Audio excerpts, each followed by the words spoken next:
Hello my dear student, कैसे हैं आप सभी। मैं सौरभ आप सभी का हमारे YouTube channel Indian Education Academy by Saurabh sir पर हार्दिक स्वागत करता हूं। आशा करता हूं आप लोग स्वस्थ होंगे, मस्त होंगे, जबरदस्त होंगे।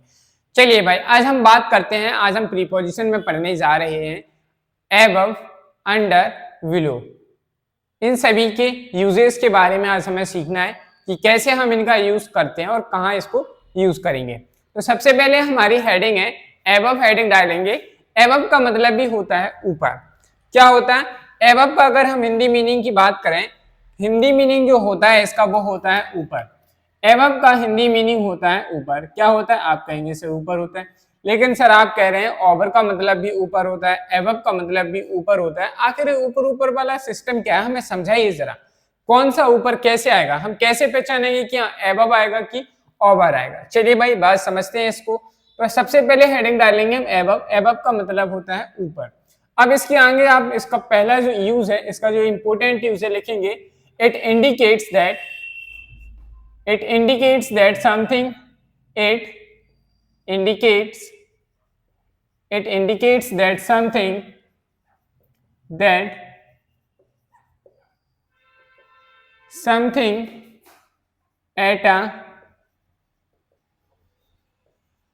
higher level than something, higher level than something, किसी चीज से कुछ है जिससे क्या है वो बहुत ही ऊंचाई पर है लेकिन वर्टिकली नहीं है।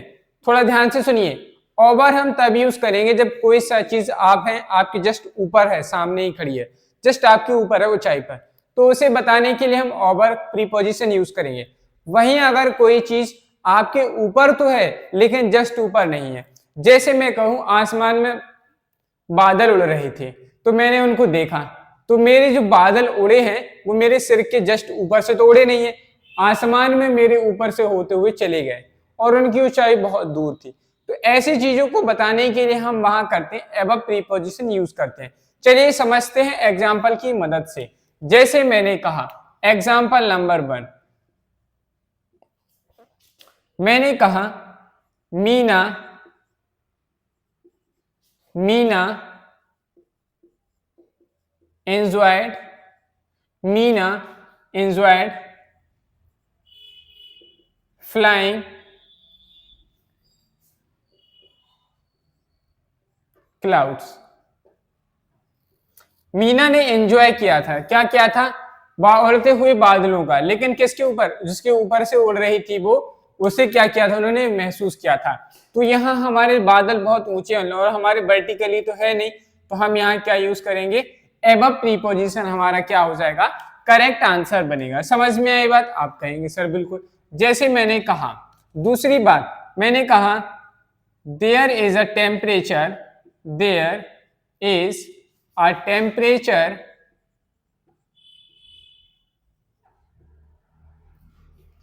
there is a temperature dash 40 degree Celsius. आपसे पूछा गया यहाँ ओवर आएगा कि एबव आएगा। चलिए भाई समझते हैं इस बात को। मैंने क्या कहा? There is a temperature dash 40 degree Celsius. यहाँ जो टेम्परेचर है वो 40 डिग्री सेल्सियस से ऊपर है। आप कहेंगे सर ऊपर का सेंस आ रहा है। ओवर का मीनिंग भी ऊपर होता है, एबव का मीनिंग भी ऊपर होता है। बात आती है इन दोनों में से क्या आएगा। देखिए ओवर हम तब यूज करेंगे जब कोई चीज वर्टिकली ऊपर हो। अब टेम्परेचर तो मेजरमेंट है, वर्टिकली तो होता नहीं है मेजरमेंट। ऐसा तो है नहीं कि आज तुम्हारे ऊपर था तो इतना बड़ा फिर इतना बड़ा, ऐसे तो हो नहीं रहा है। तो यहाँ पे जो चीज है वो अचानक से बढ़ी और काफी बढ़ चुकी है, टेम्परेचर काफी हाई हो चुका है। तो यहाँ हमारा ओवर का तो कोई सेंस बिल्कुल आ ही नहीं रहा है, तो ये हमारा गलत हो जाएगा। एबव हमारा क्या हो जाएगा? करेक्ट हो जाएगा। तो यहाँ क्या आ जाएगा? हमारा above is the correct answer. चलिए भाई मैं एक एग्जांपल और लेता हूं जिससे आपको समझ में आएगा कि हम ओवर यहाँ क्यों यूज कर रहे हैं, एबव क्यों यूज कर रहे हैं, ओवर क्यों यूज नहीं कर रहे हैं। जैसे मैंने लिखा द फ्लाइंग काइट,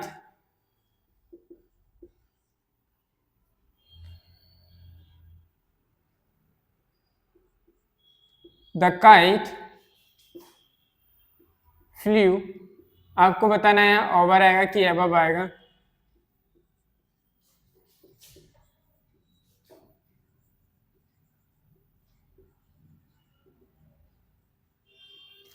देखिए मैंने लिखा द काइट फ्लू ओवर या एबव द बिल्डिंग्स। जो पतंग है वो उड़ती थी बिल्डिंग्स के ऊपर। देखो भाई एक बिल्डिंग है उसके ऊपर आप पतंग उड़ा रहे हैं, तो जो पतंग जो होगी वो उस बिल्डिंग की कहीं ना कहीं वर्टिकली तो होगी, होगी कि नहीं।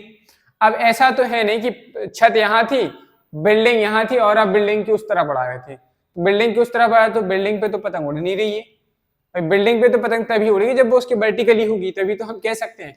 जब भी ऐसा सेंस आता है, और एबव जो है मेजरमेंट यानी कि मूवमेंट नहीं दिखाता, कोई चीज उड़ रही है ऐसा मूवमेंट कुछ नहीं दिखाता है, तो यहाँ हमारा क्या आएगा, ओवर सही हो जाएगा। एबव हमारा यहाँ क्या हो जाएगा, गलत। अब मैं आपको एक चीज और बताता हूं जिससे आपको क्लियर हो जाएगा कि हम ओवर और एबव क्या होते हैं। जैसे मैंने लिखा यहाँ पे ओवर, क्या लिखा, ओवर। ओवर जो होता है वर्टिकली ऊपर, अगर कोई चीज आपके वर्टिकली मतलब आपके जस्ट ऊपर है तो उसे बताने के लिए हम क्या यूज करेंगे, वर्टिकली कोई चीज ऊपर है तो हम उसे बताने के लिए क्या यूज करेंगे, ओवर प्रीपोजिशन यूज करेंगे। अगर कोई चीज मूवमेंट में है, किसमें है, मूवमेंट में है और वर्टिकली ऊपर है, कोई चीज मूवमेंट में है और ऊपर है, ध्यान से सुनिए भाई, कोई चीज मूवमेंट में है और आपके ऊपर से आती है तो उस चीज को बताने के लिए भी हम ओवर प्रीपोजिशन यूज करेंगे। अब बात समझते हैं एबव की। एबव जो है भाई ये वर्टिकली नहीं होता है। पहली बात, कोई चीज अगर वर्टिकली नहीं है, ऊपर तो है लेकिन आपकी जस्ट वर्टिकली नहीं है, तो हम उस वहां पे क्या यूज करेंगे, एबव प्रीपोजिशन यूज करेंगे। तो मैंने यहाँ पे लिख दिया नॉट वर्टिकली। यहां मैं आपको एक डायग्राम बना रहा हूं नॉट वर्टिकली के। मान लीजिए एक व्यक्ति है, ठीक है, मान लीजिए एक व्यक्ति है। अब इस व्यक्ति के जस्ट देखो भाई ये यहाँ है, खड़ा हुआ है। अब क्या है, जस्ट इसके यहाँ पे क्या लगा हुआ है, एक फैन लगा हुआ है। क्या लगा हुआ है, इसके जस्ट यहाँ पर एक फैन लगा हुआ है, ठीक है, ये फैन है। अब ये फैन जो है, अब हम कह सकते हैं क्या ये वर्टिकली जस्ट इसके नहीं है, तो हम यहाँ कहेंगे there is a man above the fan, ठीक है, there is a fan above the man. ये वहां पे क्या, देयर इज अ फैन, वहां एक फैन है जो क्या है, उस आदमी के ऊपर है। तो देखिए भाई हमारे पास एक एग्जांपल और बन के आ गया। जैसे हम इसमें क्या लिख सकते हैं, देयर इज अ फैन, एक फैन है, वहां पर एक फैन है, डैश द मैन। उस व्यक्ति के, देखो जस्ट ऊपर होता तो हम ओवर यूज करते। इस डायग्राम को देखते हुए हम बताना है हमें क्या एबव आएगा कि ओवर आएगा। बताइए भाई, देखो वर्टिकली तो है नहीं, आप कहेंगे सर बिल्कुल नहीं है। जब वर्टिकली नहीं है और उसके ऊपर ही कोई चीज है तो उसको बताने के लिए हम क्या करेंगे, एबव प्रीपोजिशन यूज करेंगे। तो यहाँ क्या आ जाएगा, above, there is a fan above the man. Man के ऊपर क्या था, अगर ये फैन वर्टिकली होता, अगर ये फैन जस्ट इसके ऊपर होता तो हम वहां पे ओवर यूज करते, एबव हमारा गलत हो जाता। समझ में आई बात कि नहीं भाई।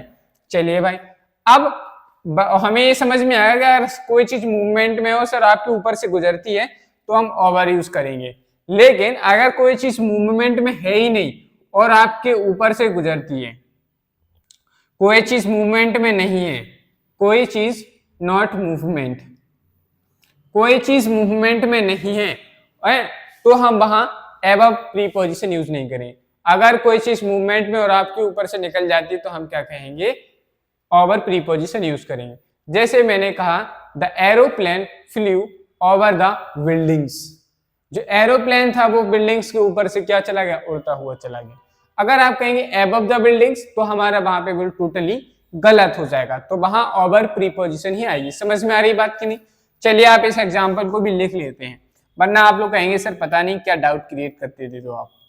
चलिए लिखिए, मैंने कहा द एरोप्लेन, द एरोप्लेन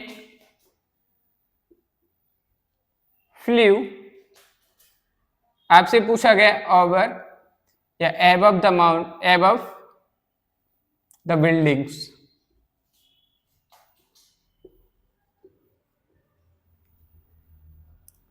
चलिए भाई देखिए, लिखा है द एरोप्लेन फ्लू ओवर या एबव द बिल्डिंग्स। भाई आपको अब एरोप्लेन जो है वो बिल्डिंग के ऊपर चला है तो वर्टिकली तो होगा ही, लेकिन वो मूवमेंट भी है। ऐसा तो है नहीं कि वो एक पर्टिकुलर बिल्डिंग के ऊपर ही खड़ा रहेगा, नहीं, मूवमेंट करते हुए ऊपर से चला जाता है। तो मूवमेंट हो रहा है, क्या एबव हमारा मूवमेंट दिखाता है, आप कहेंगे सर मूवमेंट बिल्कुल नहीं दिखाता है।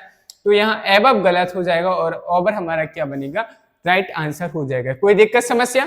तो ये था हमारा यूज ऑफ एबव। आशा करता हूं कि आपको इस समझ में आ गया है। आपको समझ में आ गया तो फटाफट नोट डाउन कर लीजिए, फिर हम आगे नेक्स्ट यूजेस, नेक्स्ट प्रीपोजिशन का यूज सीखते हैं। अंडर का जो मीनिंग निकलता है वो निकलता है नीचे। हिंदी जो मीनिंग होता है इसका, हिंदी मीनिंग होता है नीचे। अब इसके आगे की बात समझते हैं, आखिर इसको कैसे समझेंगे। तो लिखेंगे इसमें, it indicates that something, it indicate it indicates that something is covered, that something is covered by the other things, covered by the other things। आगे लिखेंगे, it indicates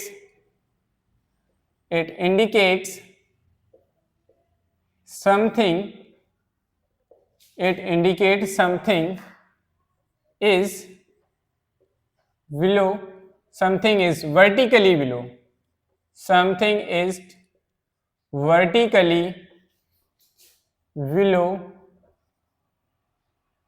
than the, vertically below and an idea of contact। चलिए भाई समझते, मैंने इतना सब कुछ लिख दिया। इसका मतलब ये है, अंडर हम तब यूज करेंगे जब कोई चीज, जैसे मान लीजिए मेरा एक हाथ है, हाथ के जस्ट नीचे मैंने क्या रखी, अपनी मार्कर को रखा हुआ है, तो इसके जस्ट नीचे होनी चाहिए, या तो इससे टच होनी चाहिए या इसके जस्ट नीचे होनी चाहिए वर्टिकली।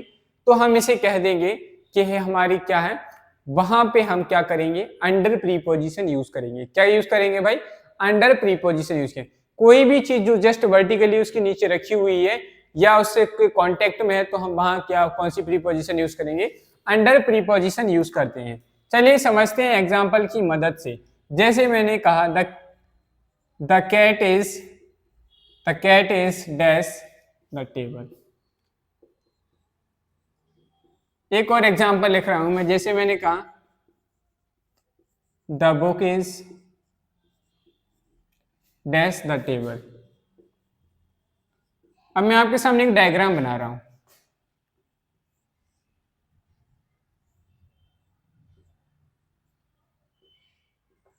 ये एक टेबल हो गई, ठीक है भाई, और इस टेबल के जस्ट नीचे ये एक क्या रखी है, बुक रखी है, ठीक है।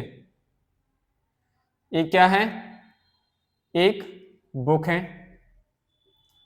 अब देखो ये जो बुक है जो जस्ट इसके नीचे रखी हुई है, जस्ट इसके नीचे रखिए, तो हम क्या यूज करेंगे, अंडर यूज करेंगे। क्या प्रीपोजिशन यूज करेंगे, अंडर। तो यहाँ क्या आ जाएगा, अंडर द टेबल। सेम इसी तरीके से जो बिल्ली होगी वो जस्ट नीचे ही होगी, ऐसा तो नहीं कि टेबल से चिपक रही होगी, वर्टिकली उसकी जस्ट नीचे ही है। जो चीज जस्ट नीचे है उसके, तो उसे हम बताने के लिए क्या यूज करेंगे, अंडर प्रीपोजिशन यूज करेंगे। चलिए भाई अब नेक्स्ट एग्जांपल की बात करते हैं। जैसे मैंने कहा, the tired traveller took shelter the old banyan tree. देखिए भाई, अब जो पेड़ था उस पेड़ के नीचे आगे कुछ ट्रेवलर बैठ गए, तो वो उसके जस्ट नीचे ही बैठे होंगे कि नहीं, आप कहेंगे सर बिल्कुल। तो हम यहाँ कौन सी प्रीपोजिशन यूज करेंगे, अंडर प्रीपोजिशन यूज करेंगे। कोई दिक्कत समस्या भाई नहीं। चलिए नेक्स्ट एग्जांपल की बात करते हैं। जैसे मैंने कहा, there were shoes dash the bed. Bed के नीचे जो क्या थे, वो क्या थे वहां पर, बेड के नीचे वहां पर शूज थे। तो यहाँ पे बेड के नीचे थे, तो हम यहाँ कौन सा प्रीपोजिशन यूज करेंगे, अंडर प्रीपोजिशन यूज करेंगे। समझ, आशा करता हूं कि आप समझ गए होंगे। नेक्स्ट डालेंगे बिलो। क्या डालेंगे, हेडिंग। नेक्स्ट प्रीपोजिशन है हमारी बिलो। बिलो का मतलब भी होता है नीचे। क्या होता है, नीचे। तो इसके आगे लिखेंगे, क्या बताता है, लिखेंगे it indicates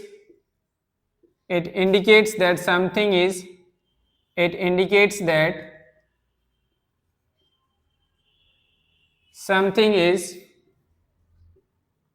lower than the other things, than the other things,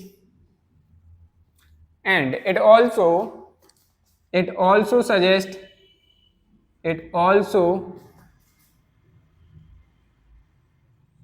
suggests something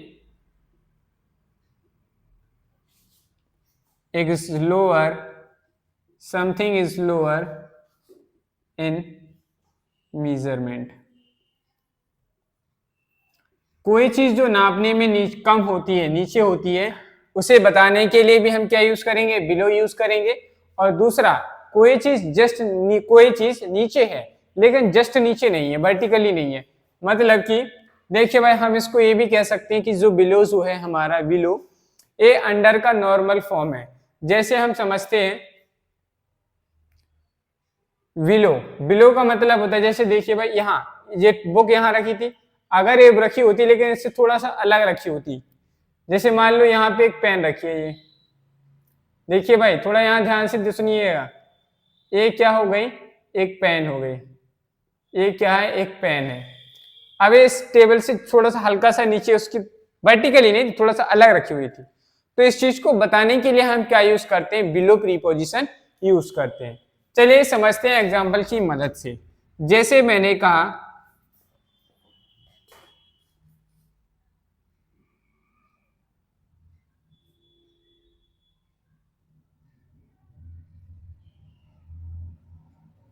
her room is dash my room, या आप माई रूम की जगह माइन भी लिख सकते हैं, दोनों सही है भाई। यहाँ पे एक बात याद रखिएगा, her room is below my rooms, मेरे रूम के नीचे। अब देखो जैसे हमारे पास फ्लोर होते हैं, अब हम फर्स्ट फ्लोर सेकंड फ्लोर पर, मैं सेकंड फ्लोर पर रहता हूँ। अब आप आए मेरे पास, आपने कहा सर वो मेरा जो फ्रेंड है वो कौन से फ्लोर पे रहता है, तो मैंने कहा कि जो आपका जो फ्रेंड है वो मेरे से जस्ट नीचे वाले फ्लोर पे रहता है। अगर जस्ट नीचे वाले होगा तो मेरे कहूंगा अंडर द फ्लोर, जस्ट नीचे मतलब जिस फ्लोर पर मैं हूँ उसी के जस्ट नीचे जाओगे, जो नीचे वाला रूम है उस फ्लोर पे ही मतलब उसी रूम में। और बिलो अगर हम यूज कर रहे हैं, इसका मतलब ये है कि बिलो यूज कर रहे हैं तो नीचे वाले फ्लोर पे तो है, लेकिन जरूरी नहीं जिस मेरे रूम के जस्ट नीचे हो, अगल बगल में हो सकता है। तो इस चीज को बताने के लिए भी हम क्या यूज करते हैं, बिलो प्रीपोजिशन यूज करते हैं। तो her room is below my room या माइन, आप यहाँ माई रूम भी लिखेंगे तो भी सही है, माइन लिखेंगे तो भी सही है, कोई दिक्कत नहीं। तो यहाँ क्या आ जाएगा, हमारा बिलो प्रीपोजिशन आ जाएगा। समझ में आई कि नहीं? जैसे मैंने कहा देयर वॉज अ टेम्परेचर, मैंने कहा there was a temperature, there was a temperature, there was a temperature dash 10 degree Celsius, वहां पर टेम्परेचर था 10 डिग्री सेल्सियस से नीचे। भाई बहुत कम है 10 डिग्री सेल्सियस, टेम्परेचर तो बहुत कम है ऑब्वियसली। तो आप जान रहे हैं कि जो मेजरमेंट में ही ऑलरेडी कम है, उस चीज को बताने के लिए भी हम क्या यूज करेंगे, बिलो प्रीपोजिशन यूज करेंगे। तो हमारा यहाँ क्या आ जाएगा, below is the correct answer. समझ में आई बात की नहीं? आप लोग बताइए किसी को कोई डाउट समस्या? तो ऐसे इस तरीके से हम क्या करते हैं, बिलो प्रीपोजिशन का यूज करते हैं। चलिए आप लोग इसको नोट डाउन कर लीजिए, फिर हम आगे नेक्स्ट प्रीपोजिशन का यूज समझते हैं। बीनीथ का मतलब भी होता है भाई नीचे। क्या होता है, नीचे। अब थोड़ा समझते हैं, देखो जैसे हम सीख रहे थे अंडर, क्या यूज सीखा, यूज ऑफ अंडर। जहां आप अंडर यूज कर रहे थे वहां आप बीनीथ यूज कर सकते हैं। ये जो है it is a formal way of under का ये फॉर्मल वे है, मतलब आप किसी चीज को बहुत फॉर्मली बोलना चाह रहे हैं तो आप वहां पे बीनीथ यूज कर सकते हैं। दूसरा, टच समथिंग, कोई भी चीज अगर एक दूसरे को टच कर रही है और आप फॉर्मल वे में बोलना चाह रहे हैं तो भी आप बीनीथ यूज कर सकते हैं। तीसरा point, emotionally thought, emotional thoughts, आपके अंदर जो इमोशनल थॉट्स हैं, जैसे इस दुखी चेहरे के पीछे, इस हंसी चेहरे के पीछे एक दुखी व्यक्ति है, इस हंसी चेहरे के पीछे एक दुखी व्यक्ति है। इस तरीके की जब हम बातें कर रहे होते हैं तो वहां हम बीनीथ प्रीपोजिशन ही यूज करते हैं। इमोशनल थॉट्स, किसी चीज का लेवल या स्टेटस बताने के लिए भी हम क्या यूज करते हैं, बीनीथ यूज करते हैं। क्या यूज करेंगे भाई, बीनीथ यूज करेंगे। जैसे मैंने कहा पानी के लिए जो समुद्र है उसके नीचे, तो हमने क्या कहा, बीनीथ द सी, बीनीथ अ सी, समुद्र के नीचे, मेरे नीचे, बीनीथ मी, क्या हो जाएगा, जैसे बीनीथ मी, मेरे नीचे काम करता है। इस तरीके के वर्ड जब आते हैं, इस तरीके का जब सेंस आता है तो हम वहां क्या यूज करते हैं, बीनीथ प्रीपोजिशन यूज करते हैं। चलिए भाई समझते हैं एग्जांपल्स की मदद से। जैसे मैंने कहा ही वोर अ शर्ट, ठीक है, डैश द जैकेट। अब हम ऐसा नहीं कहेंगे अंडर द जैकेट, भाई अच्छा नहीं लगता अगर हम अंडर कहेंगे, फॉर अंडर द जैकेट ऐसे कहेंगे। आप कहेंगे कि भाई आपने जो है जैकेट के नीचे क्या पहन रखी है, शर्ट पहन रखी है, ऐसे ही बोलेंगे। काहे तुमने जैकेट के नीचे शर्ट पहनी है, ऐसे पूछेगा कोई, नहीं पूछेगा भाई। अगर आप ऐसे पूछोगे अच्छा तुम पूछ रहे हैं कि हुक्म दे रहे हैं हमें, तो इस तरीके से हम बात नहीं कर सकते। अगर आप किसी से अच्छी से बात करेंगे तो वो क्या करेगा, आपको अच्छे से आंसर दे सकता है, उसके मूड पे डिपेंड करता है, लेकिन वो आपको अच्छे से बिहेव करना चाहिए था। तो हम जब अच्छे से बात करना, तो किसी से कुछ पूछना है तो हम वहां ऐसे ही पूछेंगे, ही वोर अ शर्ट बीनीथ द जैकेट, उसने जैकेट के नीचे क्या पहनी हुई थी, शर्ट पहनी हुई थी। तो हम यहाँ क्या यूज करेंगे, बीनीथ यूज करेंगे। यहाँ पे हम अंडर भी यूज कर सकते हैं जब पेपर में ऑप्शन में बीनीथ नहीं है, अगर बीनीथ है तो हम इसी को प्रेफरेंस देंगे। समझ में आई बात की नहीं, आप कहेंगे सर बिल्कुल है। जैसे मैंने कहा the book is dash the pillow. अब यहां आप अंडर भी यूज कर सकते हैं और बीनीथ भी यूज कर सकते हैं, लेकिन पेपर में कोई एक चीज होगी, the book is beneath the pillow. अगर हम क्या यूज करेंगे, बीनीथ यूज करेंगे, मतलब जो पिलो थी उसी के जस्ट नीचे रखी हुई है, मतलब फॉर्मल वे में आसानी से कहना चाह रहे हैं, तो हम वहां क्या यूज करेंगे, बीनीथ प्रीपोजिशन यूज करेंगे। क्या यूज करेंगे भाई, the book is beneath the pillow, क्या कहेंगे, पिलो। जैसे मैंने कहा नेक्स्ट एग्जांपल में, he is doing work, he is doing work. यहां आपसे पूछा गया कि अंडर आएगा या बीनीथ आएगा, मी।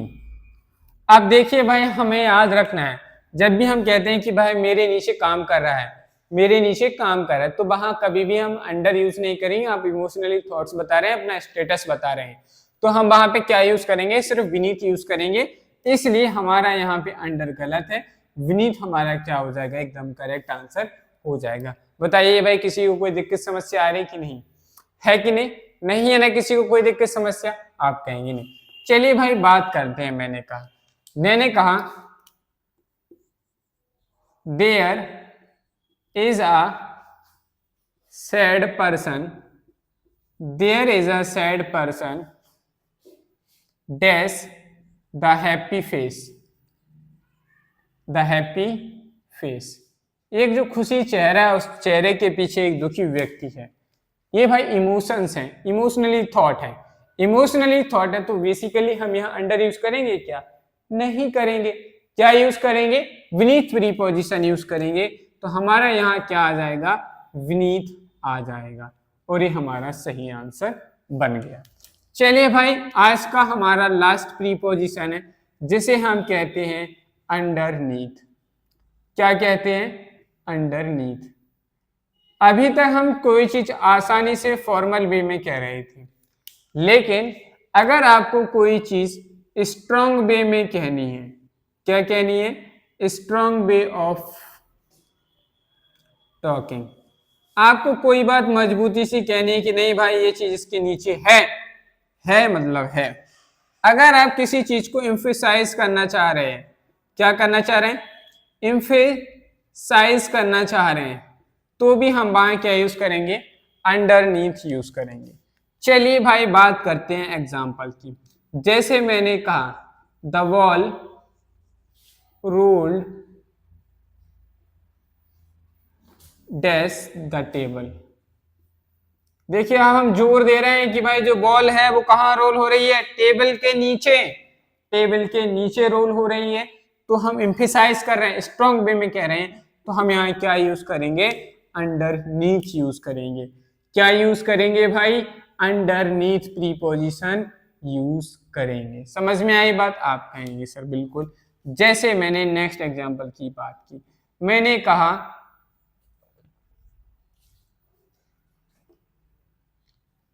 there was a pen, there was a pen dash the sofa।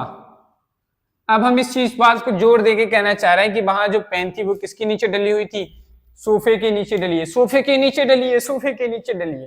तभी आप इस तरीके का जोर देते हैं। तो वहां उस चीज को बताने के लिए हम क्या यूज करेंगे, अंडरनीथ यूज करते हैं। समझ में आई बात की नहीं? पेपर में अंडरनीथ का यूज कम आता है, अंडर, बिलो, विनीथ, ये तीन चीजों की यूज अच्छे से आती है। तो ये था हमारा अंडर विनीथ। आशा करता हूं कि आज की प्रीपोजिशंस की क्लास आपको समझ में आई होगी। अगर आपको वीडियो पसंद आई है तो वीडियो को लाइक करें, चैनल को सब्सक्राइब करें और बेल आइकन को प्रेस करें और ज्यादा से ज्यादा अपने दोस्तों के साथ शेयर करें। अगर आपको कोई भी डाउट है तो अपना डाउट आप कमेंट बॉक्स में कमेंट करके हमें बता सकते हैं, जिसे हम कमेंट बॉक्स में या आपकी नेक्स्ट क्लास में आपको सॉल्व करके, मतलब आपको जो भी डाउट है उसको एक्सप्लेन कर दिया जाएगा। आशा करता हूं कि आप लोगों को प्रीपोजिशन का जो भी डाउट था, जो भी आपको प्रीपोजिशन से रिलेटेड भय थे कि हमें प्रीपोजिशन समझ में नहीं आता, ये दिक्कत है वो, तो अगर आपको इन चीज़ों से क्लासेस को पढ़ने के बाद आशा करता हूं कि आपके सारे डाउट्स क्लियर होते जा रहे होंगे। चलिए भाई आज के लिए इतना ही रखते हैं, मिलते हैं कल।